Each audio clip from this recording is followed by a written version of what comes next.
I don't know whether the court's going to allow that.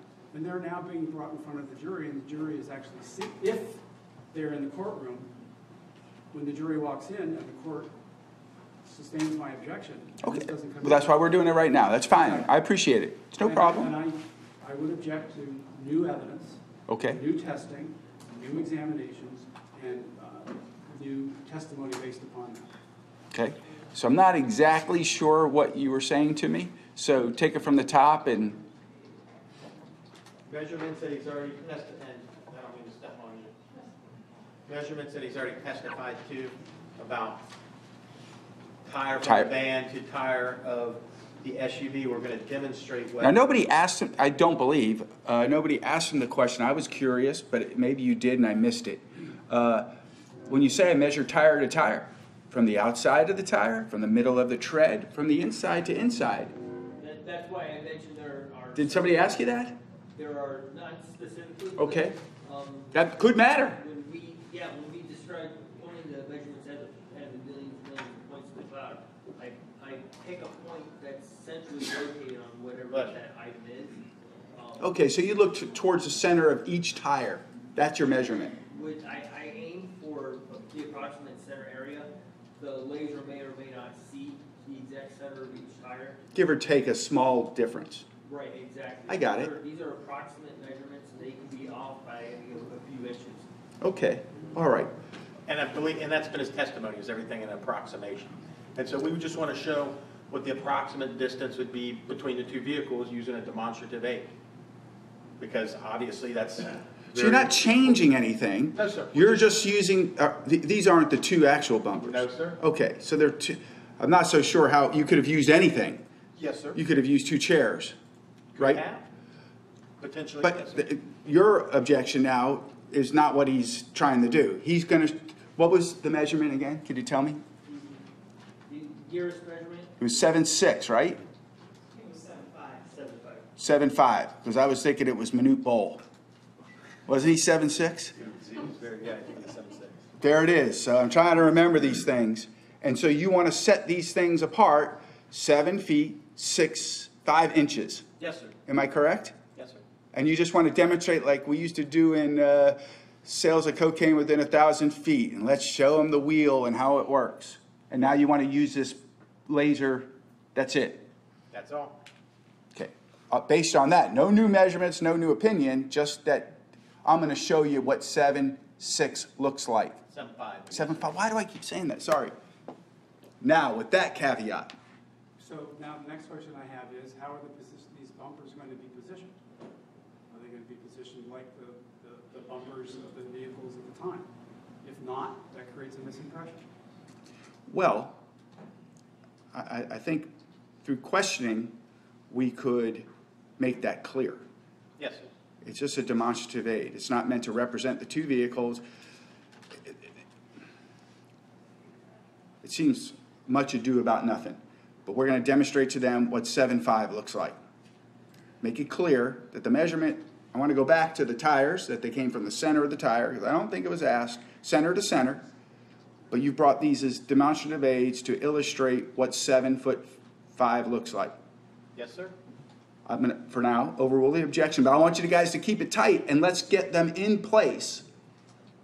Now, when they're done, because I thought they were done with direct, do you want a break to have these removed, or do you want to ask some questions about it?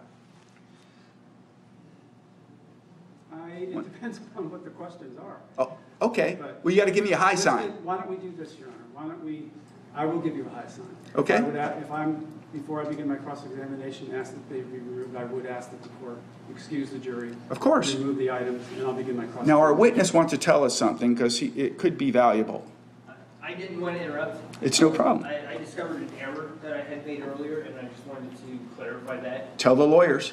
Okay, on the reflectivity test for the light, I said that it was at 3 a.m. on October 20th. No, that was just to document the ambient lighting conditions without getting the light reflecting off of it. So what day and time did you do the other test? That was November 4th. Okay. At what time? 1:30. I don't know if it makes a difference, I just wanted to clarify. I appreciate your candor with the court. State, you need to clear that. Who's doing it? Ms. Ellis? Clear that up. 1:30 a.m.? I hope so. Yes. It's gotta be. The, Okay, go ahead, sir. and I knew that. Okay. I brought it out, but that's fine. The other thing is I discussed with Ms. Ellis, I may have impeachment of this witness based upon the stand down hearing. And I just want the witness to be aware that if I make reference to a hearing or a proceeding in May 2018, he's not to reference standard ground because that did come out through another witness inadvertently. But it came out. Yes, I know. And I would assume that you took his depo as well.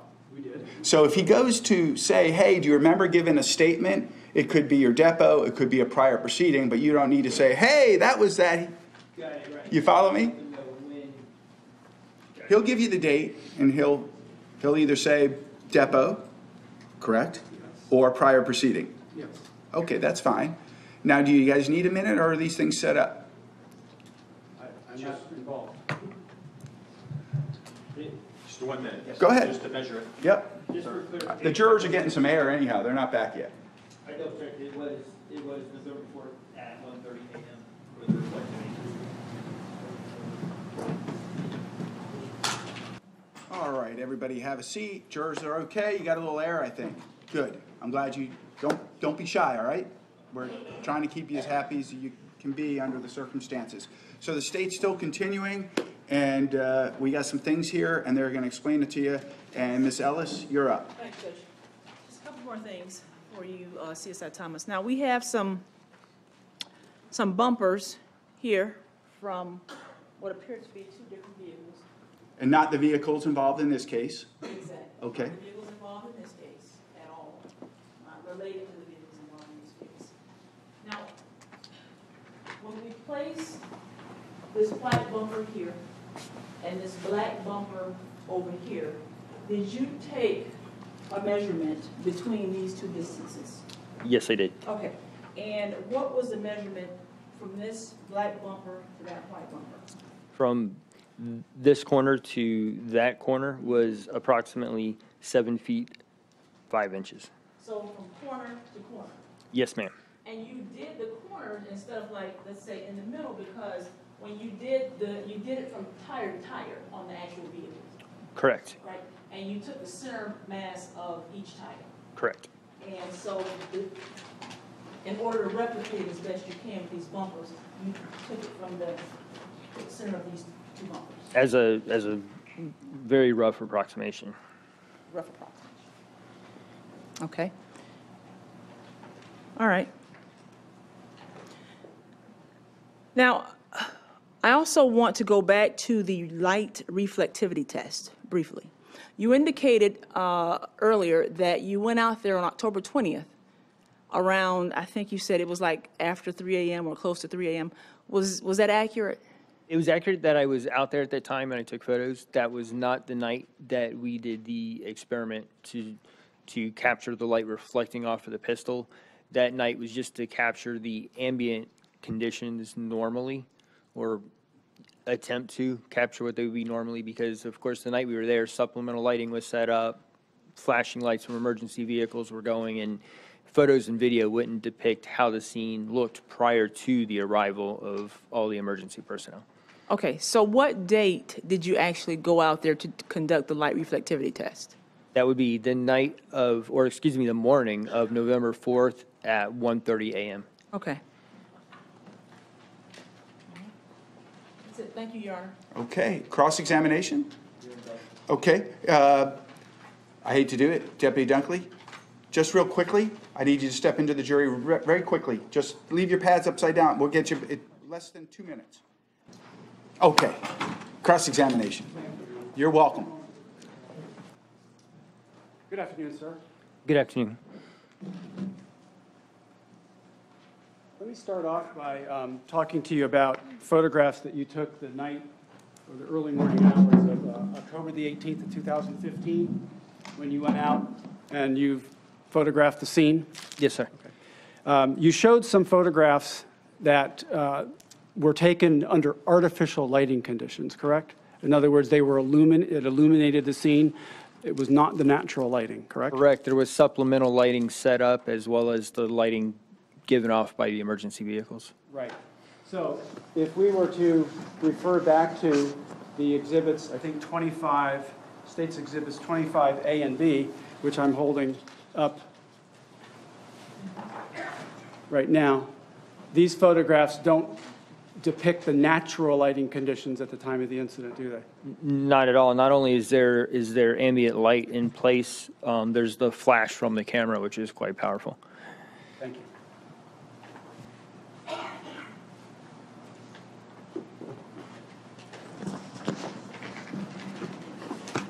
Excuse me, a lot of things floating around here.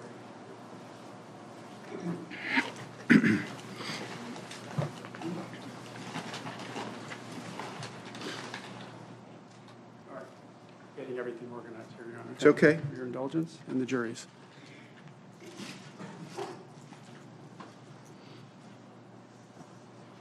I want to start off with the November 4th, 2015 light reflectivity test.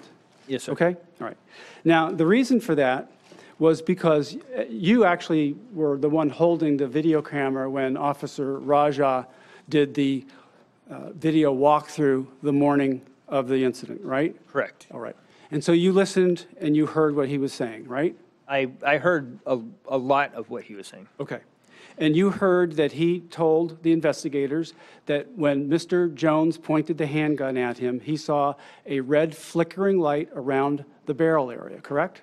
Correct. All right. So Sergeant Karpinski was there as well, right? He was. Okay. And Detective Smith was there as well, right? He was. Okay. So you and Sergeant Karpinski and Detective Smith, along with Thomas Wills, who is an investigator from the state attorney's office, decided, let's go out to the scene under proximate conditions, early morning hours, and let's put ourselves in the position, approximate position of where Mr. Jones was and where Mr. Raja was to see whether or not that, what he said, could be duplicated, right?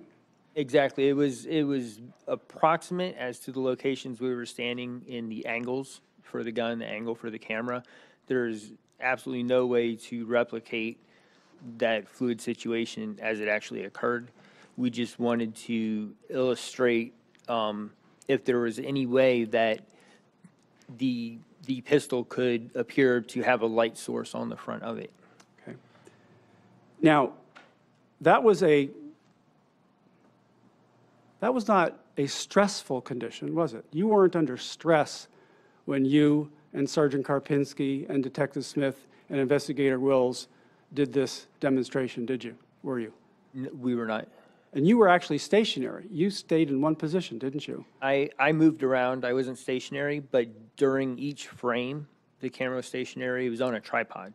Okay. So for the still photographs, obviously you're in one position, right?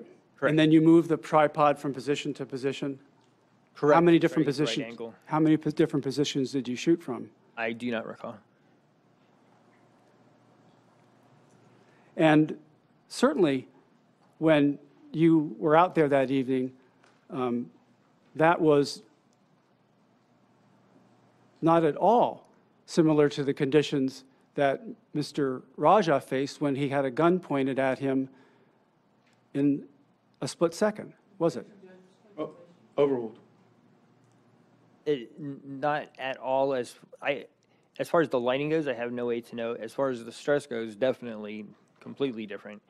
And the camera being on a tripod as opposed to somebody seeing something with their eyes, you're moving. It's not identical. You had plenty of time to actually look at the gun that you were photographing, right?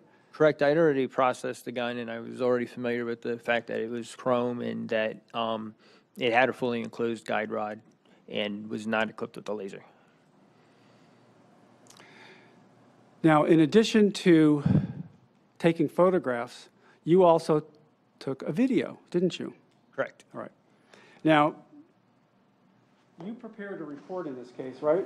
I did. And it's a 26-page report, isn't it? Yes, sir. Do you have it there? I do. Okay. I'm going to make reference to it.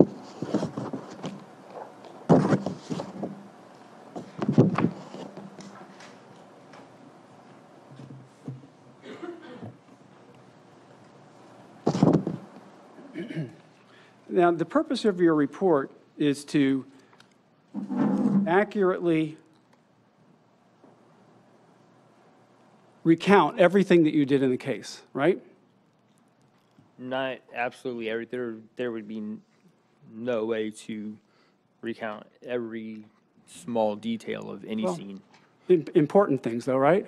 Correct. All right. And the fact that you went out there to try to duplicate a situation that Officer Raja said that he saw was an important event, wasn't it? That was. All right? Okay. And so you would want to make sure that you accurately documented what happened. I would want to make sure that I accurately documented whether the pistol would reflect the light. There's no way for me to document what actually happened, especially since I don't know exactly where anybody was standing or moving or what state the traffic signal was in at that moment. No, it was not an attempt to replicate the exact circumstances at all. It was merely an attempt to see if we could get the red light reflecting off of the front of the pistol to make it appear as though the pistol were equipped with the red light source. And you, in fact, saw that? I saw red, yes, reflecting off. I was able to get I was able to view it with my eyes, and I was actually able to capture it with the camera with the red traffic signal reflecting off the front of the pistol. Right? And when I was, okay, with regard to what actually happened, so it's clear that you were out there for quite a period of time, yes? Yes, And you had Mr. Wills standing in different positions, correct, and you were standing in different positions, correct. and the amount of time that it took was much longer than the amount of time it took when Mr. Jones pointed the firearm at Mr. Raja, wasn't it? Expectedly, I wasn't there when the incident actually occurred, but I would expect that happened very, very rapidly, as opposed to us being there, taking our time with tripods and trying this angle and that angle. And The question that I asked a little bit earlier was, you wanted to make sure in your report that you documented important things that you did, correct, all right? And the event, the light reflectivity test was an important event that you wanted to make sure that you documented properly in your report, right? correct. Okay. Do you have your report in front of you, sir? I do. Would you turn to page 11 of your report, please?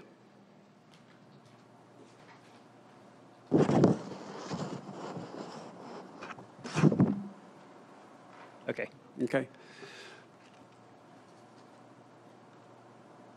The video that we will ultimately see was capturing Officer or Investigator Wills moving the gun around, right? Correct. We tried many different angles. Right.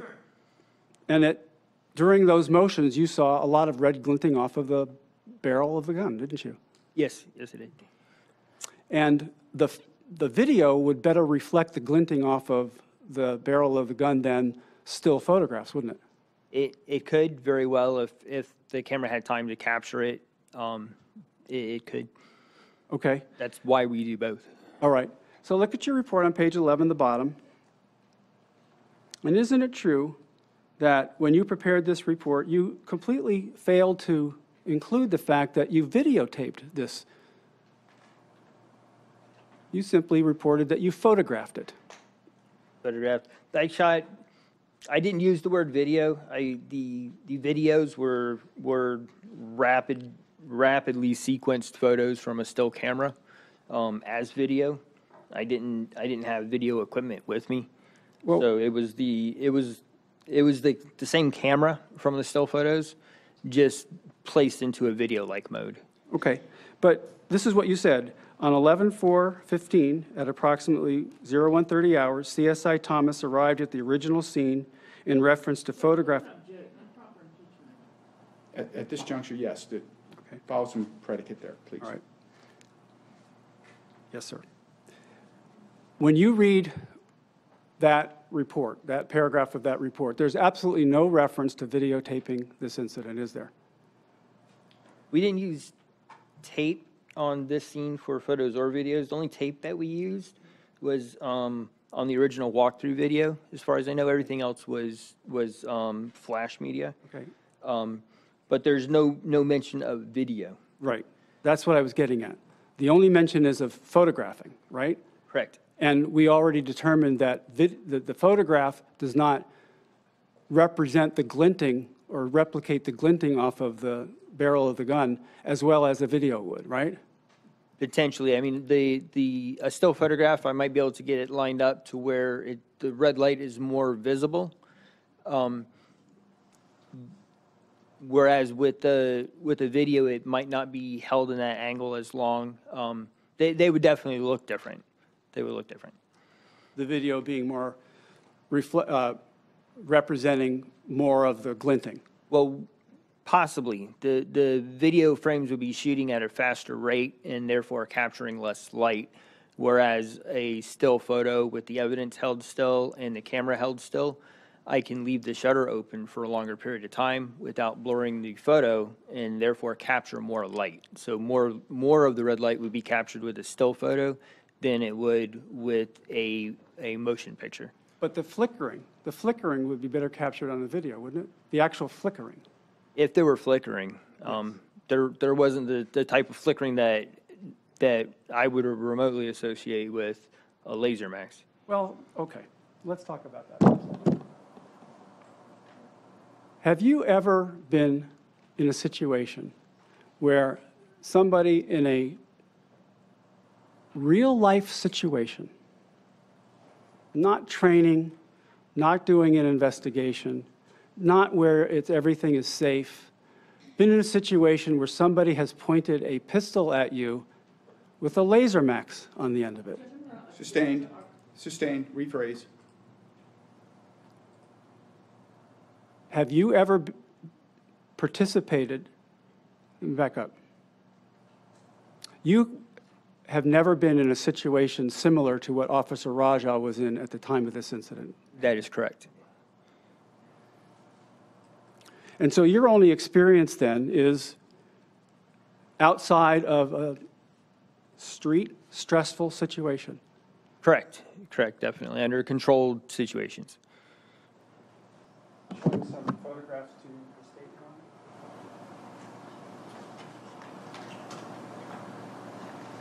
I'm going to show you what's been marked for identification purposes only as Defense Exhibits 1A through 1N. 1A through N as in Nancy? Yes, sir. Could you please take a look at those photographs, just like done before, and tell me if you don't recognize anything depicted in them?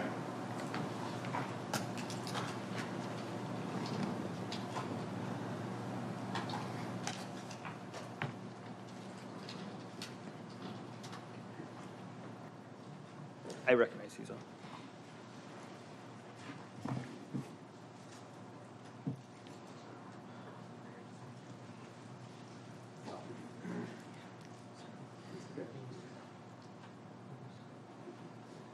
You took all of these photographs, didn't you? Yes, sir. And each one of these photographs represents a different shot, right? Correct. The state showed you 2 photographs, right? I didn't count them, but I believe so. Okay. And there are many more photographs that you took than just those 2. We took a lot of photographs. I'm not sure how many, but we took a lot of photos.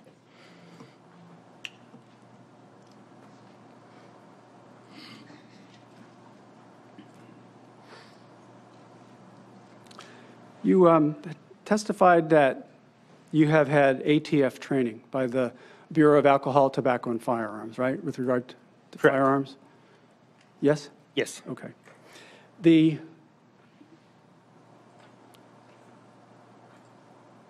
Jimenez 380, that was Mr. Jones's firearm, Correct. and you had an opportunity you saw it on the ground, Correct. right? And you saw it when it was turned over. Correct. and you retrieved it, Correct. right? And then you took it and you photographed it later on back at headquarters, right? Correct. Right. Now, you talked about a safety. You saw that there was a safety on the firearm, right? Correct. Okay.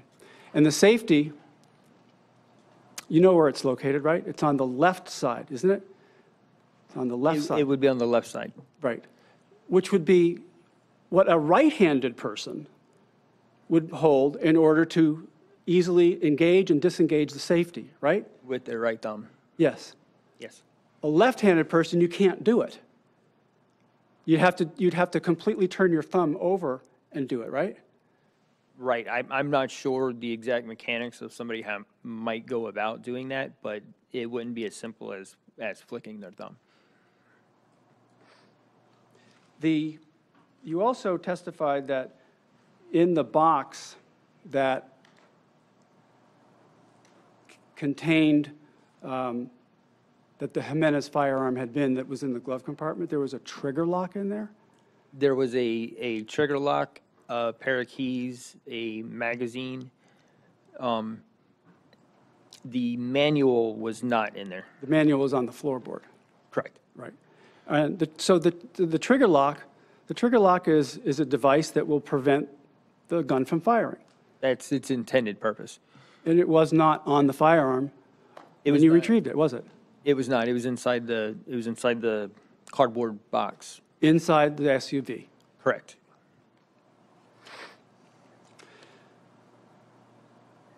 Now, the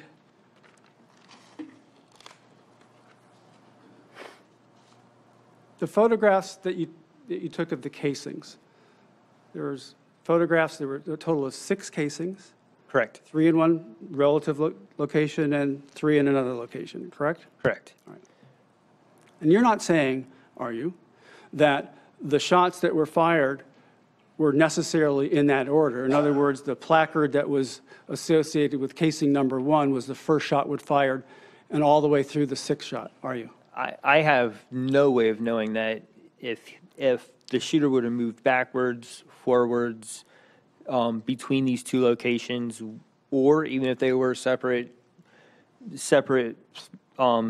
fixed places of shooting from, that what sequence, what would have been first, what would have been last, I have no way to know that. And the surface was a hard surface. Correct, it So was the asphalt. So the casing could bounce in a different direction. Casings can bounce and they can roll. Okay. Also, when you retrieved Mr. Jones's firearm, it was loaded. The magazine was loaded, wasn't it? The magazine had ammunition, the chamber was clear. Right. So it was a loaded gun. There are different ways to define a loaded gun. Some require the gun to be properly in battery with the round in the chamber. In that case, the gun contained ammunition, but there was no ammunition in place ready to fire.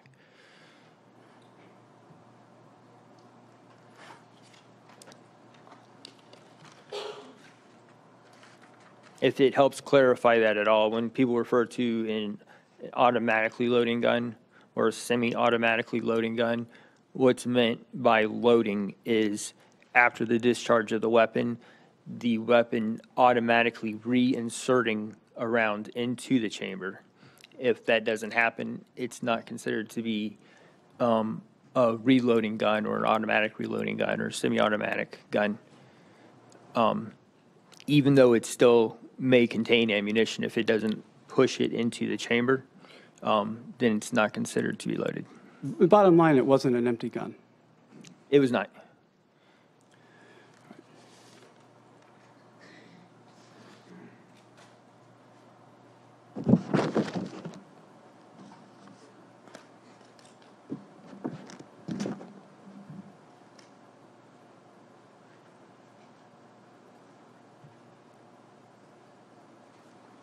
Showing photographs to the state, Your Honor. I'm going to show you what's been marked for identification purposes as defense exhibit number 2, 3, 4, and 5, previously shown to the state. And ask you if you recognize what's depicted in those photographs.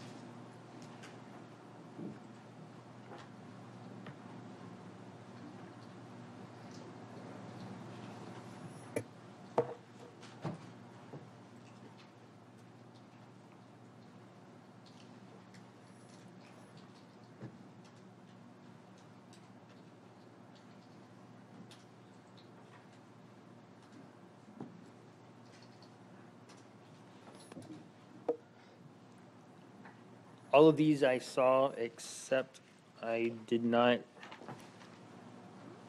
see the image numbered 3. Okay? Yes, you can. For the record, we're talking about 2, 3, 4, and 5, and he said he didn't recognize 3. Let me go back to the light reflectivity test. I mean, you told us that you didn't think that it looked like a laser max, right? It did not to me. I was, as I stated, I'd already seen the gun. I knew that it was bright chrome, and I knew that we were there specifically to capture that traffic signal reflecting off of it. That being said, it didn't look like a laser to me. Right. But one of the reasons why it didn't look like that to you was because you were already biased from having seen the gun and knowing that it did not have a laser on it. That's quite possible. I try to remain objective, but once you know a piece of information, there's no ruling that out of your mind. Well, when you say it's quite possible, that actually is what happened, isn't it? You were biased. It's possible. I believe in that situation, as far as what I saw reflecting off the gun, as Investigator Wills pointed it toward the camera, would not have appeared to be a laser to me anyway. My question really was, were you biased? You said it was possible. Overruled it for now. My question was, you were biased. You said it was possible that you were It's biased. absolutely possible. Okay, my question is, you were, weren't you? Okay, that's not a answer that I can give you a yes or no to. That happened subconsciously. Okay.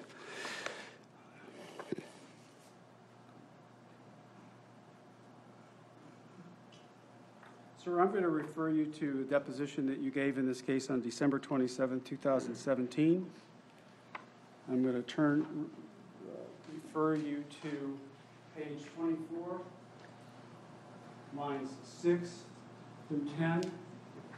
Ask you to read it. You can read anything before or after, however you like. And when you're finished, just let me know. Beginning with line 6. Just read it to yourself. Okay, I'm sorry.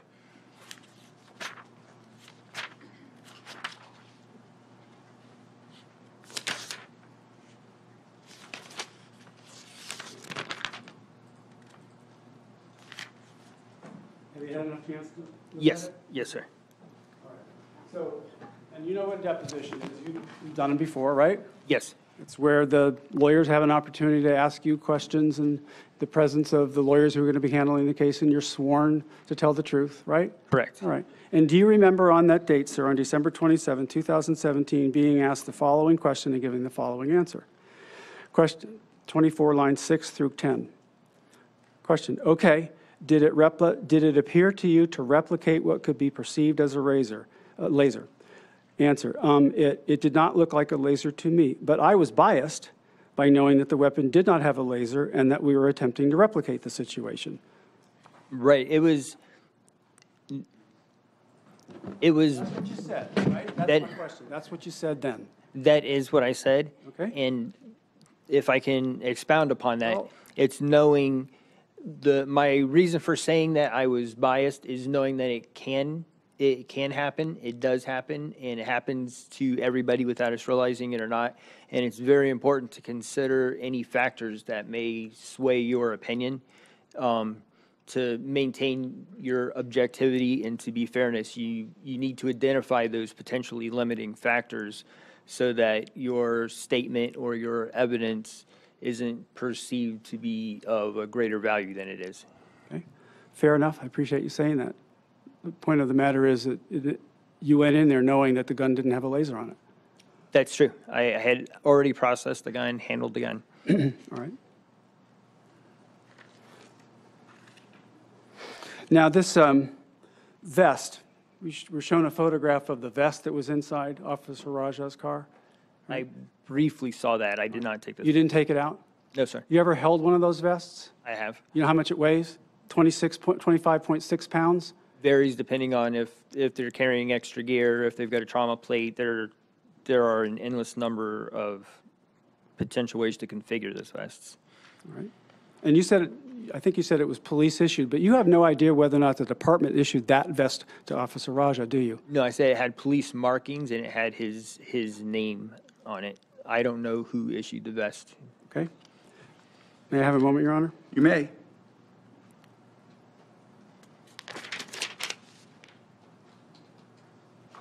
you, Mr. Thomas. You've been on the stand a long time. I appreciate it. No Let's see. further questions, Your Honor. Thank you very much. Is there any redirect? Okay. Yes, ma'am.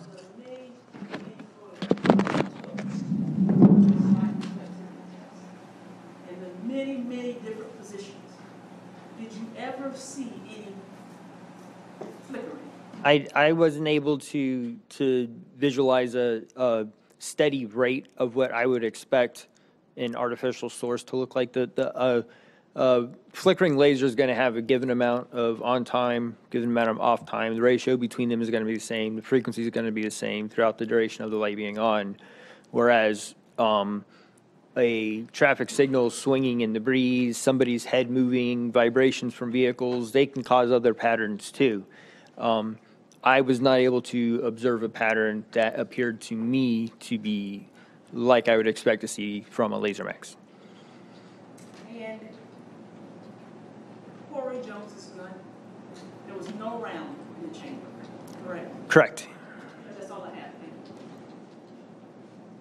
you. You may step down. Is that rain? I can't see out the window. Somebody look behind you. Is that rain? Yes. Boy, that's loud.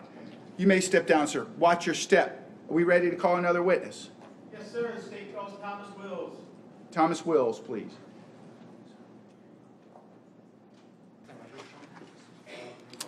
Good afternoon, sir. Raise your right hand. Do you solemnly swear or affirm that the information you're about to give be the truth, the whole truth, and nothing but the truth? I do. Terrific. You're going to have a seat right up here. Watch your step. The chair does swivel. It does roll. And get that microphone where it's pretty close to your mouth. Okay. And then when you're situated and you're happy, if you would state your full name for the record and spell your last name for us. My name is Thomas Wills, W-I-L-L-S. You may proceed. Sorry. Thank you, Your Honor. Sir, good afternoon. Good afternoon, sir. How are you employed? I'm employed as an investigator for the Palm Beach County State Attorney's Office. How long have you been employed as an investigator with the State Attorney's Office here in Palm Beach County? Approximately 4 years. And prior to being employed with the Palm Beach County State Attorney's Office, do you have additional law enforcement training and experience? Yes, sir. And what is that, please? I worked for the city of West Palm Beach as a police officer for 30 years, and then I had a short stint of about a year with the Palm Beach County School Police. And with those 30 years at the West Palm Beach Police Department, what rank did you attain at your retirement? I attained the rank of lieutenant. And just briefly, some of the duties that you performed while rising through the ranks of the West Palm Beach Police Department? I began my career as a patrol officer, driving a beat car. I was a motorcycle officer for about 3 years. I worked on a street narcotics team. I was a field training officer. I got promoted to sergeant. I worked as a patrol sergeant. I worked as a sergeant in community policing. I was promoted to lieutenant, worked as a patrol lieutenant. I also was a homicide detective for approximately 6 years, 6.5 years. And then I finished my career probably the last 7 years as a narcotics lieutenant. And sir, as a state attorney investigator here for the last years, what are your duties? I'm assigned to the homicide investigations unit at the state attorney's office. Do you also come out to the scenes of officer-involved shootings when you're available? Yes, I'm called to critical incidents such as officer-involved shootings. And did you become involved in the officer-involved shooting investigation and death of Corey Jones, sir? Yes, sir. And that was, the location of that was at PGA and I-95, sir? Yes, a southbound exit ramp. And that's here in Palm Beach County, sir? Yes, in the city of Palm Beach Gardens. And on November 4th of 2015, did you actually go back to that crime scene to test a potential theory? Yes. And what was it that you were doing out there? We were advised that we were advised by Officer Raja that he thought that Mr. Jones had a laser on his weapon. When the weapon was recovered, there was no laser on it, so we did a light test to determine if maybe some light thing might have set off that and made him think there was a laser on it. And did you do that in the early morning hours? Yes, we tried to replicate the same time in which the shooting occurred. And why did you do that? No, because of moons and traffic and, just, you try to replicate the, weather that's the same, lighting conditions that appear to be the same. It's never going to be exact, but you try to do the best you can. And why go out there at all? Why even do this light reflectivity test? It's our job to fully investigate a case. Whatever side evidence comes on, you got to fully investigate it to determine if there's any validity you could prove or disprove, or, you exercise. You try to investigate the case to the best of your ability. That's why. Were there other folks out there with you when you conducted this test, sir? Yes. Do you remember any of them? Yes, it was Sergeant Karpinski, Detective Kenny Smith, and the crime scene investigator. And was parts of this recorded, photographed? Yes, sir. Did you use the same .380 Jimenez Arms firearm that was located on the scene and attributed to Mr. Corey Jones? Yes, sir. And what were the results of this testing? As I recall, when the red light reflected off of the traffic signal, there was a light on the slide of the weapon. And so, was this a high-gloss chrome firearm, the .380? Yes. Was light reflecting off of all parts of this gun? No, it was, as I recall, it was pretty bright, but not off of all parts. I don't believe it was on the grips or anything. What were the parts that light reflected off of, sir? The slide. I don't remember any light coming off of the front of the barrel or anything like that, just the side of the slide. In the nomenclature of a .380, you have a grip, you got a trigger guard, and the slide is what you would slide back. Now, of course, were you holding this firearm at the time, sir? Yes, sir. And so if light reflected off of that right around the barrel, you wouldn't necessarily see it because you're holding the firearm, is that accurate? That's correct. I wouldn't have necessarily seen that. Are you familiar with laser sights on a firearm? Yes, I am. Have you owned them or used them in the past? I have never owned one. I've shot them, and I've seen them shot and handled them. Did you believe that what you saw reflecting off that firearm had the same characteristics of a laser sight? No, not at all. Why not? Because a laser sight is, from my experience, is mounted underneath the barrel of the gun. Off the front of the gun, it doesn't come out the barrel, it doesn't shoot out the barrel, it's not on the top by the sights. It's normally underneath, and that's not the way it looked. And there's also a dot. If you point that gun and activate that laser, there'll be a dot where it's aiming towards. And are there some lasers that have a single solitary laser that's a dot and some that flicker, so then it flicks a dot? I'm not aware of the flickering one. I've seen the stationary one. Did this look like either one? No. Did you use gloves when you conducted this test? Yes. Why is that? Well, I didn't want to leave my fingerprints or DNA on the gun. And when you performed this exercise, there was no vehicles there like there were that night, correct? No, we did not replicate the scene exactly as it was that night. So you didn't have a big white van sitting right there to where it may or may not block any light? No, we did not. And when you conducted this exercise, did you just explain like how you did it? Did you just point the firearm? Did you move your arm around? Or what were you doing? As I recall, we did a couple of different scenarios. I pointed it directly at the crime scene investigator after we cleared the weapon and made sure it was safe. And then he would take photographs of it. And as I recall, it was held in different proximity to the body. Did you ever take pictures or video of you running away with the firearm in your hand and see how the light reflected off of that? No, we didn't do that. Did you ever, were all the pictures that you took pretty much in like offensive positions of either holding the gun like you're gonna point it or pointing it? Yes, Did you ever take any pictures in more of a defensive position, as if holding up your hands to move away, or, you know, as it would look like if it was kind of behind the person as they're running?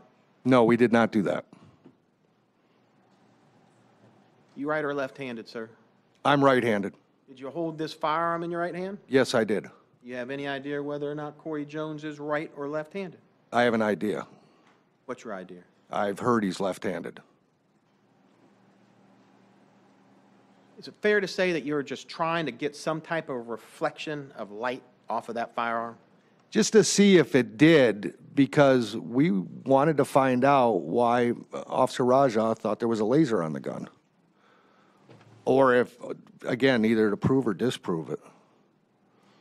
Now, whether that gun was being held by a person or whether it was laying somewhere, light could reflect off of it either way, correct? Certainly could.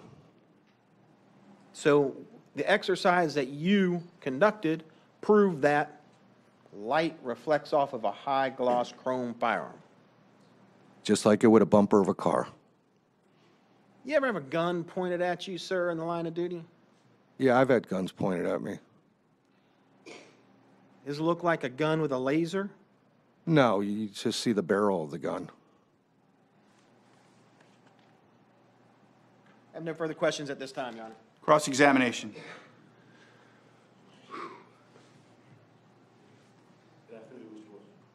Good afternoon, Mr. King. So, on your direct testimony, you said that you had, you were the person that held the gun for the purposes of these tests. Yes, And you testified that you never saw the red light reflect off the barrel. off of the barrel, I said, yes. May I approach, Judge? I'm going to show them what's already been marked for identification purposes. Looks like Defendants 211. One, sorry.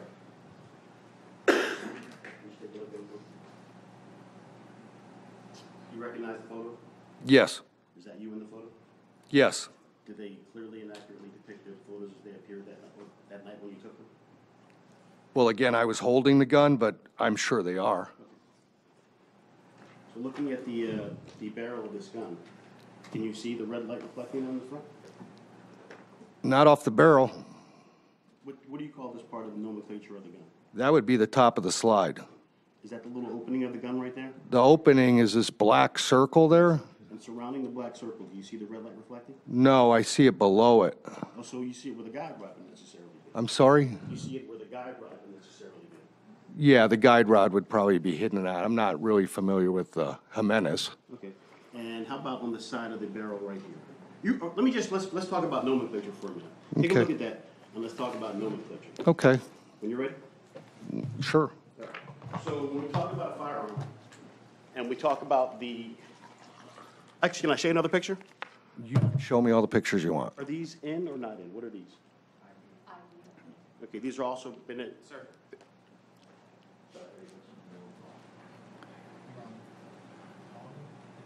Has not been admitted, right.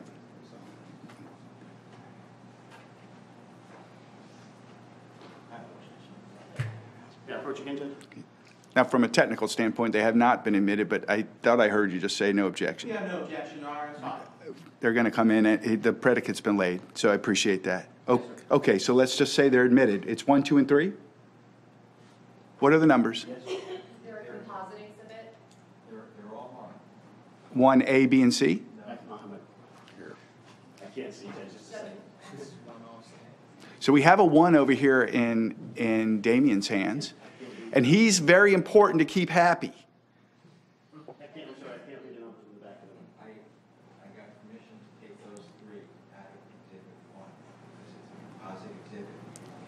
But so it's 1, A, B, C, D, E, and F? They're marked. Can you see on the back what the marking is? So on the back, I cannot, can I show you? Sorry.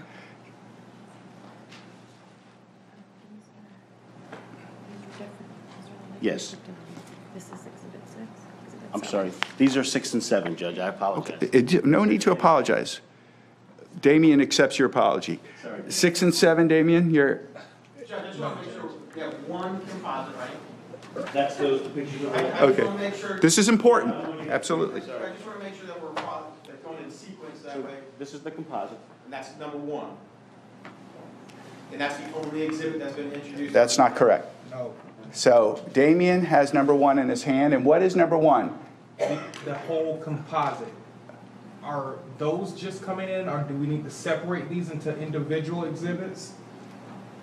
There's several attached to number one. Yes, number 1 is a composite of several. That's this. This is going to be a part of that. It's fine. Okay. These are separate. Yes, this is just a part of number 1. So, What will that be? These are 6 and 7. They're marked as. and they're, My question is just 2 through 5. 2 through 5 have not been presented ID yet. only. Very good. 1 will be ID only, 2 through 5 ID only, and 6 and 7 are admitted now. Okay, so 6 and 7's in your hands, they're admitted, as well as 1, the composite. Yes, We made it. Just to get this out of the way, so I can recognize this from the scene. May I get a closer look?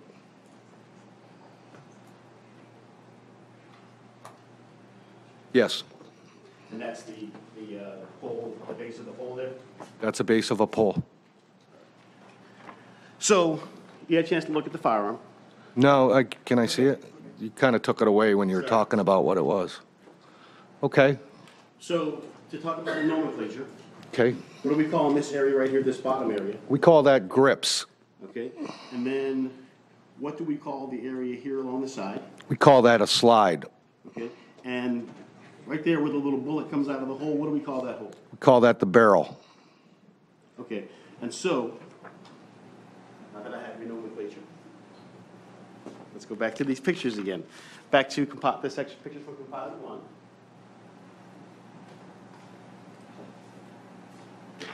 Do you see the barrel in this photograph here? You see that? The black circle, I see a Yes. barrel. Do you see surrounding the black circle the illumination from the light? I see it below if you're talking about that line right there. How about this right here going around? My glasses? Well, I'm colorblind, Mr. King. Oh. I can, you already That's a know problem that. already. That's a problem. He did. He did. Yes, I did.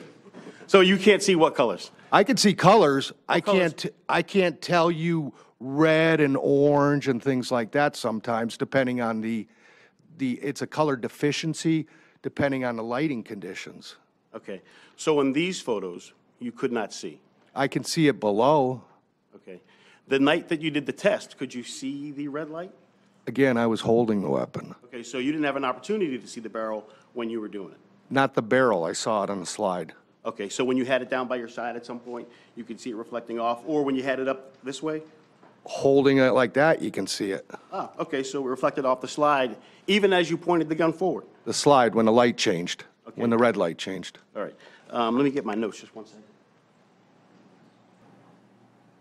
So just to reiterate, Mr. Wills, on October what date were you out there for the light reflectivity test? I believe it was November the 4th or so. Okay. That night, on or about November 4th, you participated in that light reflectivity test, and there was a video taken, correct? Yes, and stills. And you participated in the video and the stills? Yes. All right, just one second. Sure.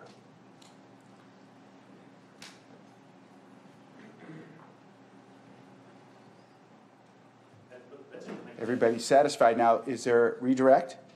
Yes, sir. Go ahead, and I just know that Damien's gonna be mad if he doesn't get those 3 photographs to put back in. I'm gonna use them anyway. Okay, when you're done with them. I'll bring it all up. See, I'm afraid of him. He keeps track of everything. You see everything that's going on here, and him and Rita, I'm sorry, I didn't mean to leave you out of that, but they keep track of absolute detail of what is coming in, and they do an excellent job, and I encourage them to pipe up when things get confusing, because after the fact, sometimes we can't unravel the mystery. So I've got the A-team here today for this trial, so thanks, guys. Go ahead, sir. Thank you, Your Honor. Showing defense 7. Sir, I just want to be clear. You don't know whether or not this is the way the firearm was actually found, or whether this is the firearm being like turned over and shown in a better way to take a picture, do you? No, sir, I didn't get in there till after, and the crime scene gets to go into that scene first. So we just want to make sure you're not attesting that this in any way is the way that the firearm looked at the time that anybody found the gun? No. Okay. And you agree that light reflected off of this polished chrome firearm? Yes. Did it look like a laser to you? Not to me, it didn't. Could light reflect off of the side of it, whether the gun is held out, whether it's held down to the ground, or whether it's held to the side when somebody's running away? Yes. It was when the light switched, when the traffic light switched. So all that this whole exercise proved is that light reflects. Your Honor, to the form. It's leading. I Rephrase. Just, And just as a point of yes, order, Your I Honor. got it. King's got to do it. You object? All right, change the question. The exercise proved that light reflected off of a silver gun. Yes. Nothing further. All right, bring those photographs back. Terrific. Sir. Can he step down? Yes, sir, he's excused. You're excused. Thank you very much for your patience. State, call your next witness. State calls Earlene Patrick. Patrick, did you say? Yes. Yes, Your Honor. Great. Miss Patrick, please.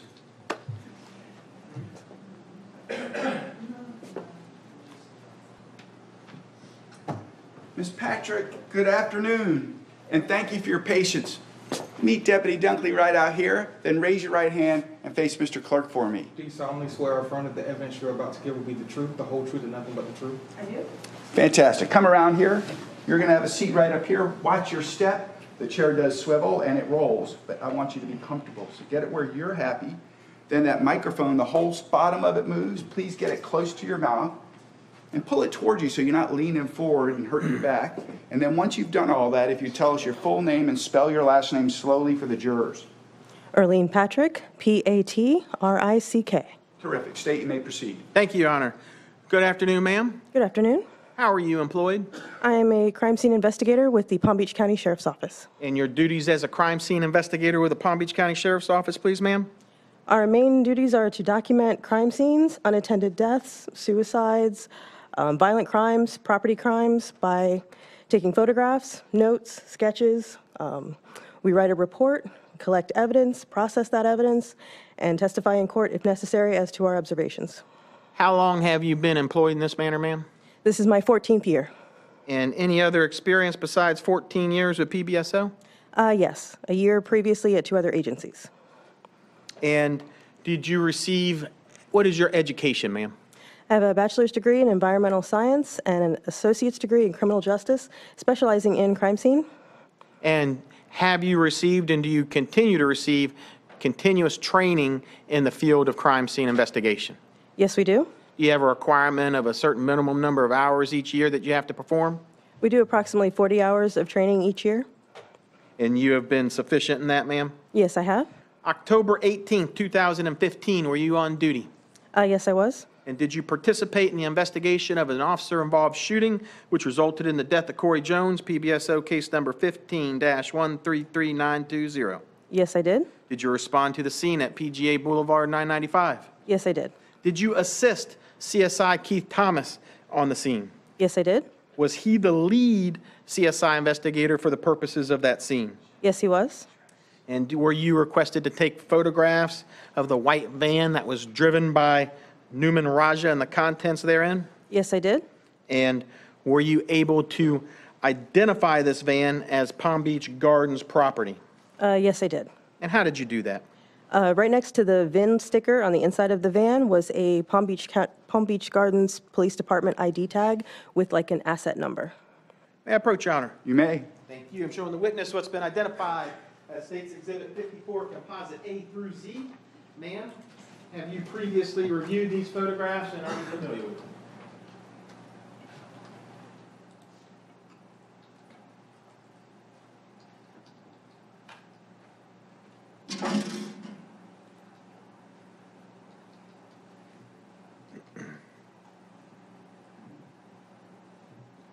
Yes, sir.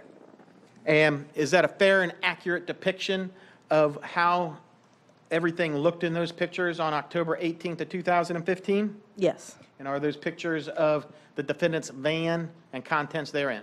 Yes, they are. Asked to introduce as 54 Composite A through Z, Your Honor. Any objection? Admitted, 54. Asked to publish, Your Honor. Yes. Thank you. All right, ma'am. I'm going to go through each one of these photographs and discuss some of the aspects that we see in each. Starting with A. And what is that, ma'am? That is my initial photograph. It's a digital media log that we use when we take photographs. It identifies our unique Pbso case number, in this case also a Palm Beach Gardens PD case number, the date and time that I started taking photographs, and the location. And that's how you also have that Pbso case number that I read to you earlier? Yes. And do you do this with most of your digital media that you take on a case? Yes, we do. B, and what are we looking at right here, ma'am? That is two of the two vehicles that were on the scene, the white van that you spoke of previously, and also the gray or silver SUV. And is this how you would have seen them at the time that you arrived on scene? Actually, when I arrived, it was a little darker, but then when I started taking photographs, it had become light, and that's where they were located. And then C. Go ahead, ma'am. That is the same white van showing the driver front door is open, and the lights are on, both the headlights, taillights, and the engine is running. And all of that is as it was as when law enforcement arrived, as far as you do? As far as I know, yes.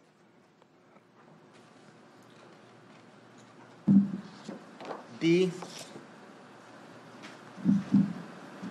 That's the driver front door, just looking at the actual interior of the van. And were there any other doors open on this van, ma'am? No, there were not.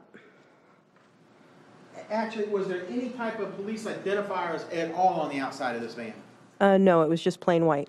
Were there any, large number of antennas sticking out of it that made it clearly identifiable as potentially a law enforcement vehicle? No. E.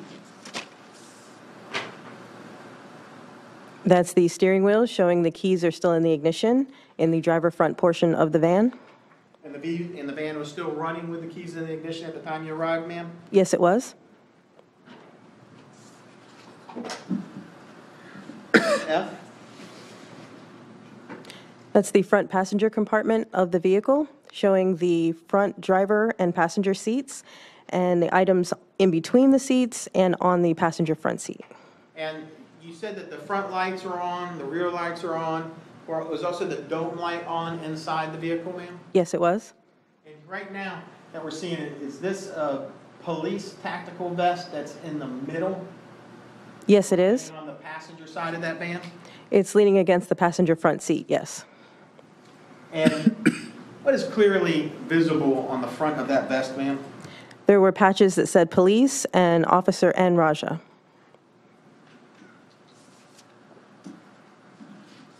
G. That's a close-up picture of the same vest from the previous photograph, showing the police patches and the different items that are in the vest. H.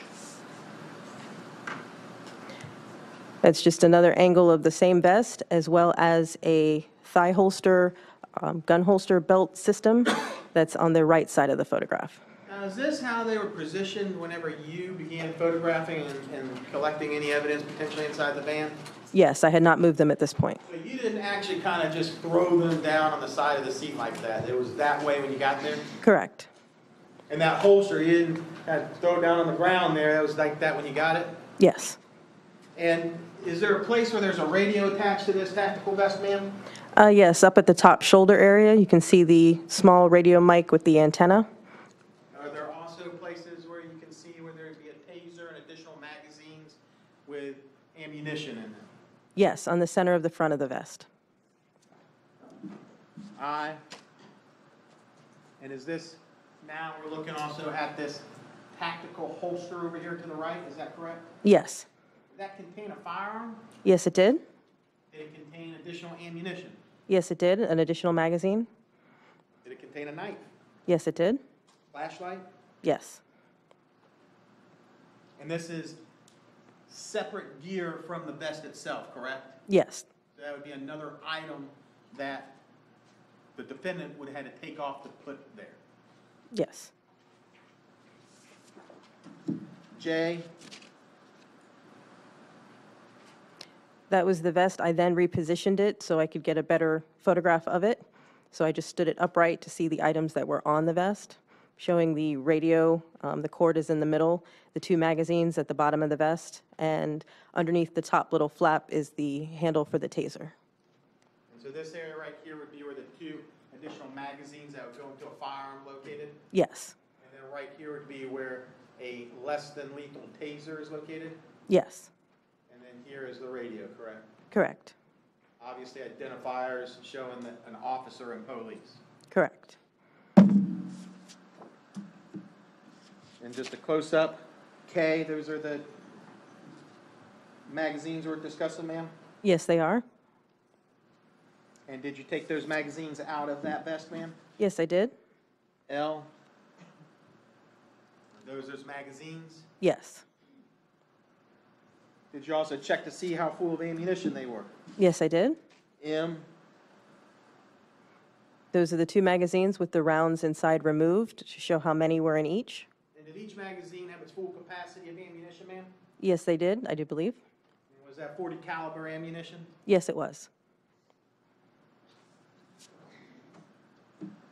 N, That's a closer up view of the taser that was on the same vest. and just so we're clear also, going back to M, as in Mike, those are hollow point bullets that we're looking at? Yes, they are. And then this was N, O, That's another view of the thigh holster showing the knife on top, and then at the bottom of it, you can see the grip for the Glock 22. so this right here would be a knife that's in the holster, Correct? and this would be a grip to a firearm. Correct. P, and is that, what we just saw, this is the underside of that holster with the firearm and the knife? Correct. This just shows the top view. So you see the handle of the knife and the handle of the firearm.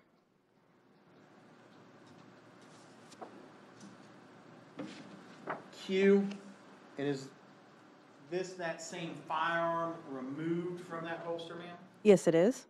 And is that magazine, the magazine taken out of that same firearm? Yes. And this firearm, does it have an attachment on the front here? Yes, it's a flashlight. And this magazine, was it also within its full capacity? Yes. Was there also a round of ammunition in the barrel of that firearm? The one sit singly by itself was in the chamber, yes. So it was loaded? Yes. R, That's a close-up of the same firearm showing the make and model number as well as the caliber. so it's a Glock 40 caliber firearm, model 22? Correct. S, That's the same firearm again, just the opposite side showing the serial number. T, That's the separate magazine that was in the same thigh holster system along with the firearm. so we're keeping up on count right now. We have a firearm with a fully loaded magazine in it, correct? Correct? We have another magazine fully loaded in the holster, Correct? and then we have 2 more fully loaded magazines in a tactical vest. Correct. U, That's the passenger front seat of the van. There is a black T-shirt that's covering a laptop computer with an attached air card.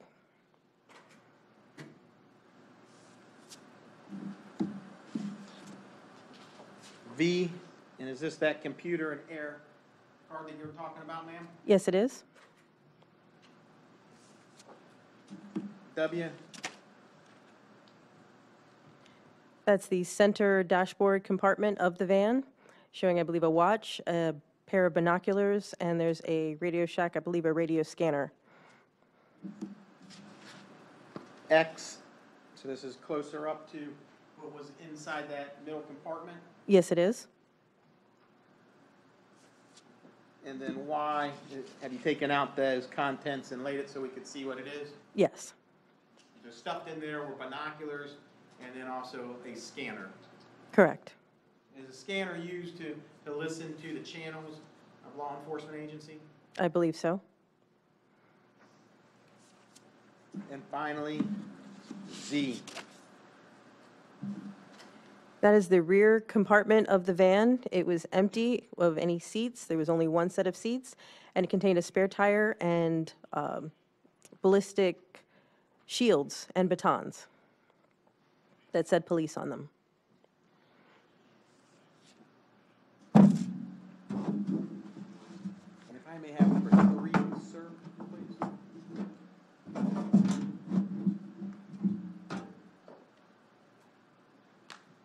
Approach the clerk, Your Honor. This gun has been made safe by the deputy, correct? Thank you. Approach the witness, Your Honor. Yes.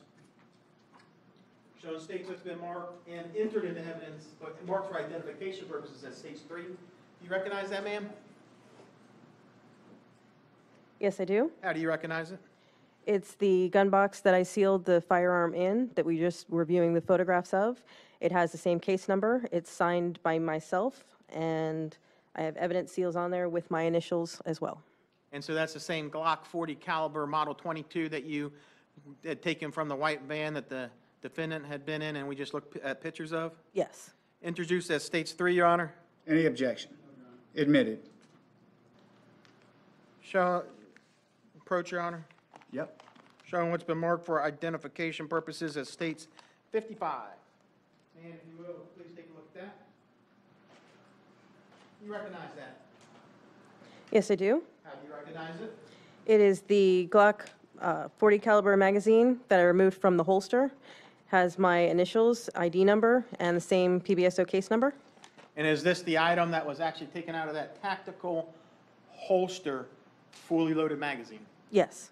And then also the bullets that were inside that magazine? Yes. Substantially the same condition as whenever you had put it in evidence? With one addition of someone opened it, then yes. Introduced as States 55, Your Honor. Any objection? Admitted. You want to pass that to me? Thank you.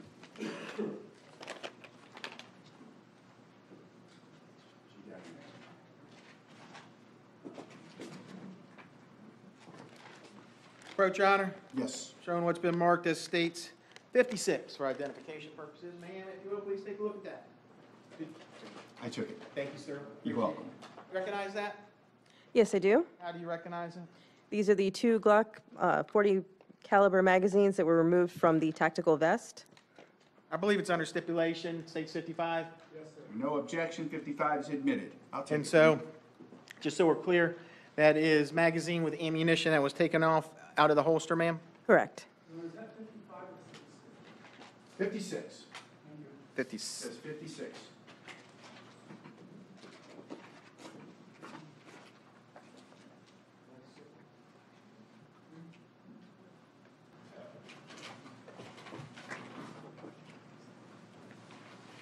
And so those would have been the magazines actually out of the vest, ma'am, is that correct? Correct. Gotcha. Approach, Your Honor. Yes, sir. Showing Composite 57, A through H. Yeah, please take a look at these photographs. Do you recognize those?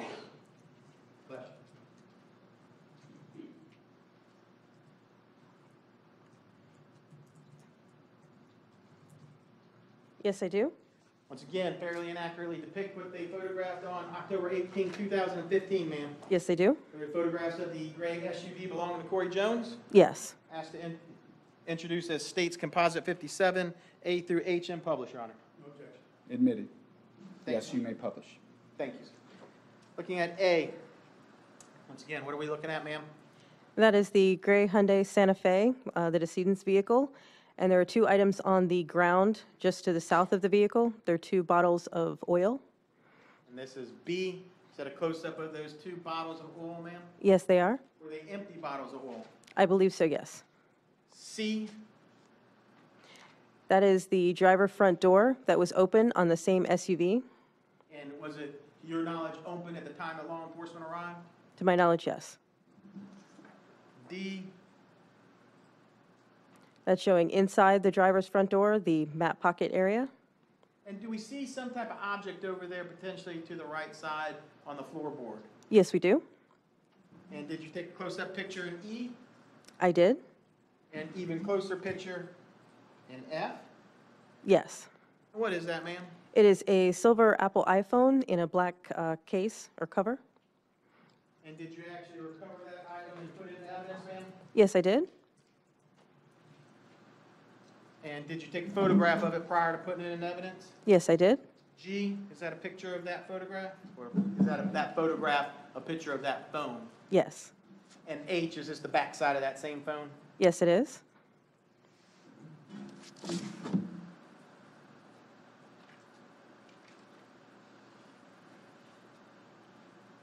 Approach, Your Honor. Yes. Showing the witness what's been marked for identification purposes as states 58. If you'll take a look at that, please, ma'am. You recognize that? Yes, I do. And how do you recognize it? It is the silver iPhone that's in the black cover that you just saw the photograph of. Has the same Pbso case number and my initials. And this is the same silver iPhone that you took out of Corey Jones' vehicle in that open driver's side doorway on October 18th of 2015? Yes, it is. Outside of a reopening, substantially the same condition of that packaging, ma'am? Yes. Asked to introduce as states 58, Your Honor. Any objection? Admitted. Approach, Your Honor. Yes. Showing the witness what's been marked for identification purposes as states 59 composite. Please look at those three photographs. Recognize those? Yes, I do. So fairly and accurately depict what you saw on October 18, 2015? Yes. Asked to introduce as states composite 59A through C, Your Honor. No objection. Admitted. Publish, Your Honor. Yes. A. And is this a picture of, what is that a picture of? It is a silver colored with black grip Jimenez Arms 380 semi-auto pistol, and it was located in the grass, and that little number 7 is the stanchion marker that was depicting what evidence number it was. And B, once again, a closer up picture. Yes. Is that after it's been turned over, ma'am? No, that's the same before it was moved. C, is this a focus on the safety mechanism? Yes, it is. And is the safety on? Yes, it is engaged.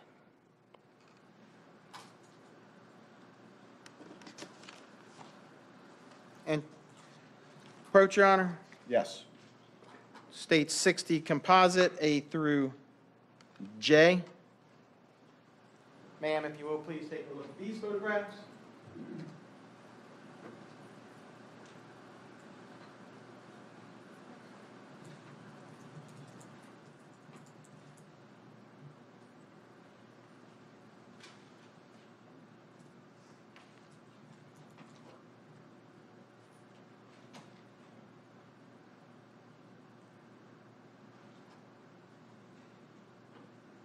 Are you familiar with those, ma'am? Yes, I am. Fairly and accurately depict what was photographed on October 18, 2015? Yes. Are those pictures of Mr. Corey Jones at the scene of the crime at I-95 and PJ Boulevard? Yes, they are. Introduced as states composite 60, Your Honor, A through J. Any objection? Yes? Come on up.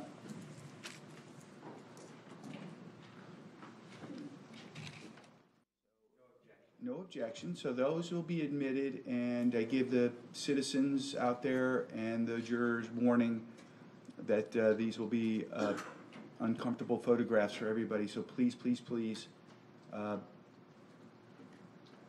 if you don't think you can comport yourself, just step out now And I'm very respectful about that. And jurors, I keep an eye on you. And if anybody needs a break, you just tell me. Simple as that. So State, go ahead. Thank you, sir. So 6D, A through J in evidence, Your Honor? Yes, they're admitted without objection, and now you may publish. Thank you, Your Honor. And ma'am, showing you 60A. Just turn, yep. What's this a picture of, ma'am? This is a view from close to where the firearm was recovered to looking to where the decedent's body was located. Up in the upper portion of the photograph, you'll see a little space of yellow, and the decedent is covered by a yellow blanket, and that's where he lay. And then there's also a first palm tree over here that we see. Correct. Is the guardrail over here to the right? It's just to the right of the palm trees, yes. And so that would be Mr. Jones over here in the shaded area. Yes. B, and then you also took photographs of Mr. Jones and the injuries that were sustained to him, is that correct? Yes, I did. And what type of injury do we see here, ma'am? There is a hole defect in the right side of his chest. And was this as how Mr. Jones lied whenever you approached him, or did you pull his shirt up? The shirt was slightly pulled up originally, but the hand that's in the photograph is the medical examiner investigator. She pulled it up a little bit further to be able to see the wound. And these medical leads that are placed on him, you did not place those on them, correct? No, they were placed by fire rescue prior to our arrival. And did you also pull down that shirt to see what it looked like, ma'am? Yes, we did. And C, is this a picture of the shirt as it's pulled down? Yes. And right here, is that blood-like substance on the front of the shirt? Yes, it is. D, is this Mr. Jones' left arm? Yes, it is. What part of the left arm that we're looking at right here, ma'am? Up at the top is the elbow, and then that's the forearm and the hand down the bottom right side. And on the outside of that left forearm, do we see an injury that I'm pointing out with this laser pointer? Yes, we do. And E, do we also see an injury more towards the elbow portion? Yes, a portion of bone is protruding from the skin. So that's bone actually sticking out of his arm, ma'am? Yes. And on the right arm, did you also document a wound on his right arm? Yes, that was the outside of the right bicep. And so this would be the right side out here, and is it a clear hole that you can actually see into Yes. Mr. Jones's arm? Yes. And did you take an F? There's another injury that's on that right arm, Yes, that's the underside of the same arm. and the underside being the back of his right arm, above his elbow but below his armpit. Correct. Did you also document any property that Mr. Jones had on him, ma'am? Yes, we did. H, is that what was located in one of his pockets, ma'am? Yes, that was the left front shorts pocket. And that would be, and what is it, if you would, please?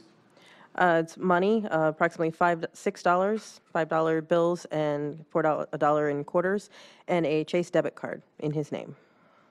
I, That's a picture of the black wallet that came out of his right front pocket. and J, And that's opening up the wallet, showing the identification, Florida ID card, and driver's license for Corey Lamar Jones. and did you attempt to lift any fingerprints at all from the iPhone that you recovered out of the SUV, ma'am?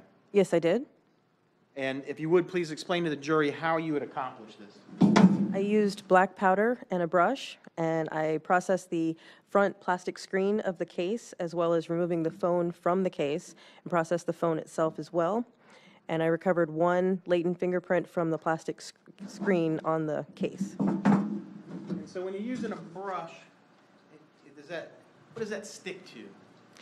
The powder is a very fine graphite-style powder, and it sticks to the moisture and oils that are left behind from fingerprints and possible skin fragments. And did the fingerprints that you documented, did you then submit those into evidence, ma'am? I did?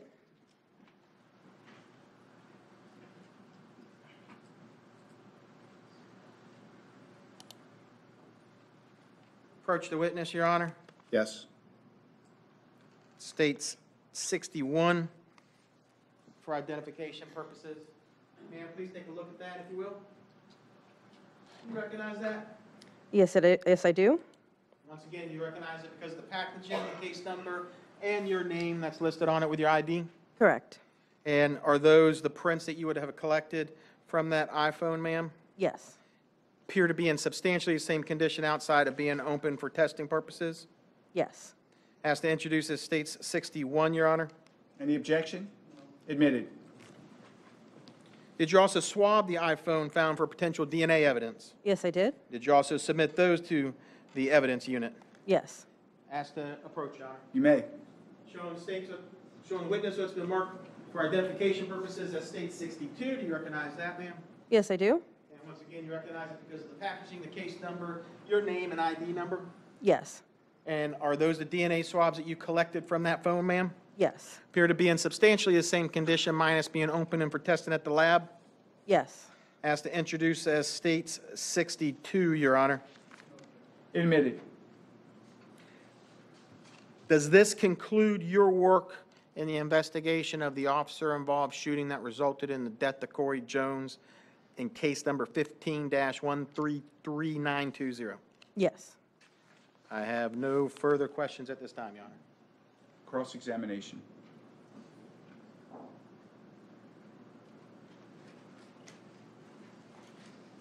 Good afternoon, ma'am. Good afternoon.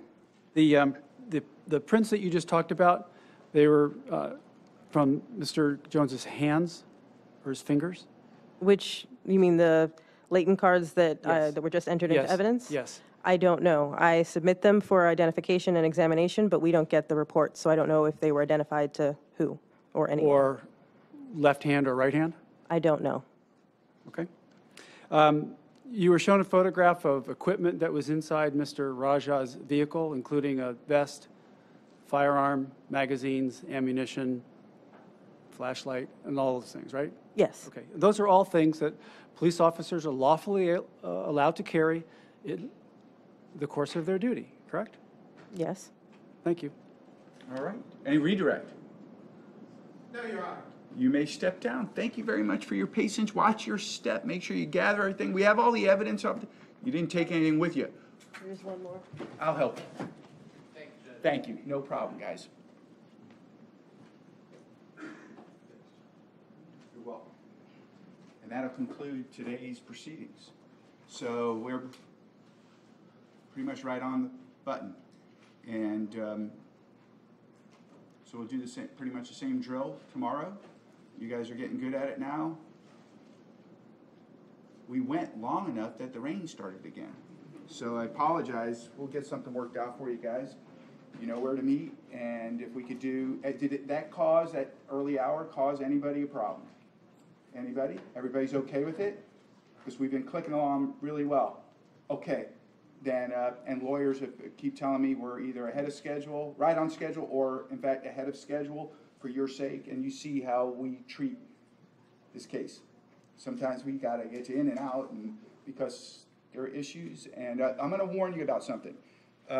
Very often as we crank along towards the back end of the trial, things do tend to slow down a little bit. We have to get jury instructions together for you. Remember, I told you I'm going to give you a packet. Putting that together sometimes can be complex and can take time, and just things happen. It's my experience that things tend to slow down. Not always, but I figure I'll warn you. Certain days we may start a little later or break a little early based on witness availability, things like that. So just give you the warning. I may not come to fruition or not at all. So 8:15 in your meeting spot. I've got a letter for you, yeah? And anybody else that needs anything that comes up? I also thanked your employer for being a good corporate citizen, and I appreciate it. And anybody else needs anything like that, I will do it. So, pads upside down, make sure all your papers are tucked in there. Don't talk about the case. Do not look at any news reports. Do not read any news reports. Don't research, Google, Facebook, Twitter, nothing at all. I'm begging you, we're so deeply invested. Follow the deputies. Go on, make your move. You don't need them to open the door for you. Go ahead, guys. I'll see you at 8:15 in your spot, and I'll see you here around 8:30 or so. Have a wonderful evening, and thank you so hard for working so hard. Thank you so much for working so hard. I'm tired. And give her that letter. You did read it. All right, great. All right, so I don't know about all of you, but I'm tired. So let's just break. Anything we need to do right now, and everybody have a seat. Anything imperative that I need to do right now? 30 seconds. Just want to update the state and report on status of defense witnesses. If you'll recall, Your Honor, we asked to call Dr. Trumpeter out of order. The state objected to that. I made a lot of phone calls, got him scheduled for next Thursday. He canceled a bunch of stuff. He's now available to come back on Monday, so things got changed a couple of different times so that we could accommodate the state. You mean this coming Monday? Sure. Great. That seems correct. Hey, yes, sir, we have 3 witnesses that are not available until Monday, Okay, and so we may actually finish a little bit early on Friday, okay. prior to those 2 witnesses, but we would expect that. So I promise you, I'm going to accommodate you, and based on what you've told me, I'm going to accommodate you. That's what I'm going to accommodate both sides. Thank you. All right? Yes, so he'll need more than like 15 minutes or something like that, so I don't know how long the state's witnesses are. I knew of 1 witness. They're going to be lengthy, they'll take up a good portion of the day. Well, We can't have him, he's doing us 3 separate favors this week. okay, hang on. Here's the deal. Are your 3 people local? No, sir, they're all from Washington, D.C. Ugh. But no, 2 of them are from Washington, 1 is local, I apologize. Okay. And they cannot be here on Friday.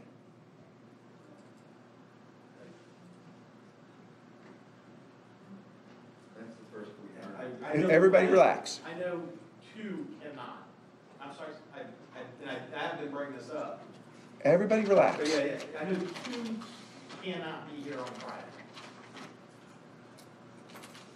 All right. So, and what type of expert is it? This is the human factors. Okay. So as long as he gets on and off, we're fine on Monday. But we switched him to Monday, the state objected. Everybody relax. I'm not putting fault on anybody. What we did. So then, we switched him to Thursday. We can, and I do again. Hey, everybody pause. It's late. So I want everybody stop though. Hold on, everybody stop. Breathe. You go first. Thank you. So we switched him to Monday, object. So we switched him to Thursday. And then it looked like the state was going to end sooner than we thought, so we didn't want him to be after the trial was over, so we switched him back to Monday when the state said they were going to arrest Friday, that's all. I'm not faulting anybody at this junction. I'll give you if you need to respond or we talk about this. We're good for testifying on Monday.